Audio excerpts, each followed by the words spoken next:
Si Jaya, Simbu, ay isang ulila at isang ipinanganak na magulo na nagtatrabaho sa isang hotel bilang isang katulong. Nakuha niya ang kanyang titulong pangalan na Thati Jaya dahil ipinanganak siya sa isang basurahan.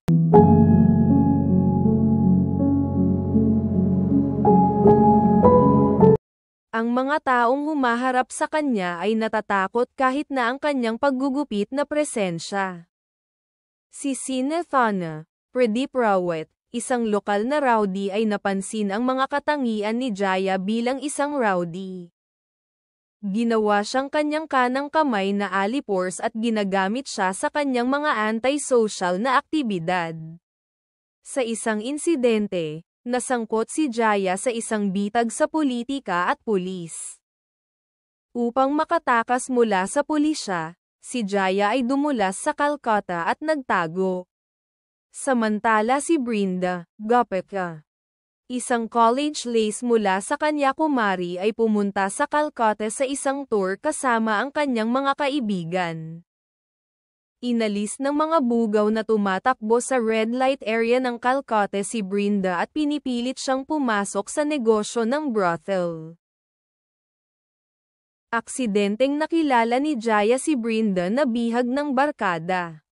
Tinulungan niya si Brinda na makatakas mula sa gang at ligtas siyang dinala sa Kanyakumari. Sa kanyang pag-uwi sakay ng tren, nagsimulang humanga si Brinda sa kagandahang loob ni Jaya at unti-unting nahulog ang loob sa kanya. Nang ipahayag niya ang kanyang pagnanais, sinuklian ni Jaya ang kanyang pagmamahal.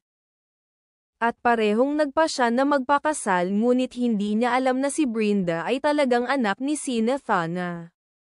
Inalis ni Jaya si Brinda sa kanyang bahay at siya naman ay natanggap ng galit ni Sinethana. Dahil sa galit dito, ipinatawag ni Sinethana ang kanyang mga magulong gang at nagbalak na sugurin si Thati Jaya.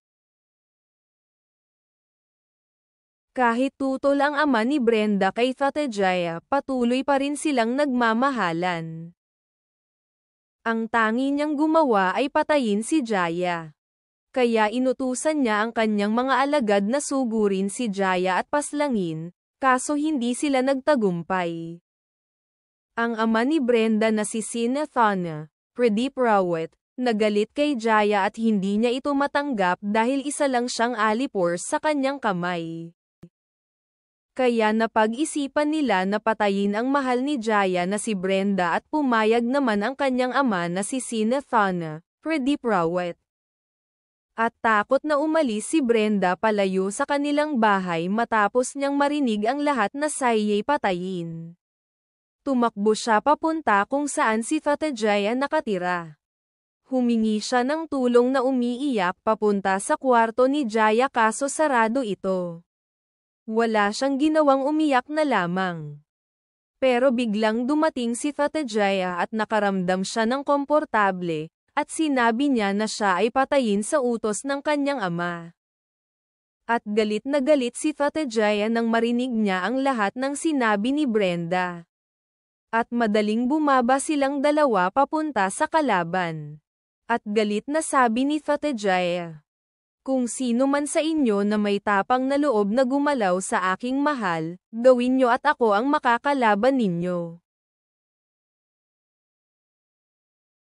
At dumating ang ama ni Brenda na si Sinethana, Pradeep Rawat. At nagsalita si Thati Jaya, "Bakit napakasama mo sa akin at sa sarili mong anak? Kahit lahat ng gusto mo sinusunod ko." Hindi pa rin magbago ang kanyang pasya na patayin si Thati Jaya, dahil ayaw niyang malamangan siya sa isang hamak na pinanganak lamang sa basurahan. Napatay ni Thati Jaya si Sinethana, Pradeep Rawat, ang ama ni Brenda. At biglang dumating ang kanyang kaibigan ni Thati Jaya na ihinto ang laban nito kaso huli na ang lahat.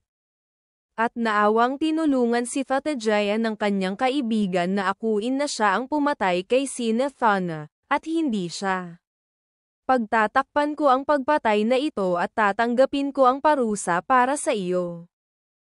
Ngayon at bigyan mo ako ng espada at umalis ka kasama ang iyong minamahal at mamuhay ng masaya at hindi na babalik upang makita ako muli. Umalis na kayong dalawa. Si Satyajaya ay lumaki sa atin. Lahat tayo ay iisang komunidad.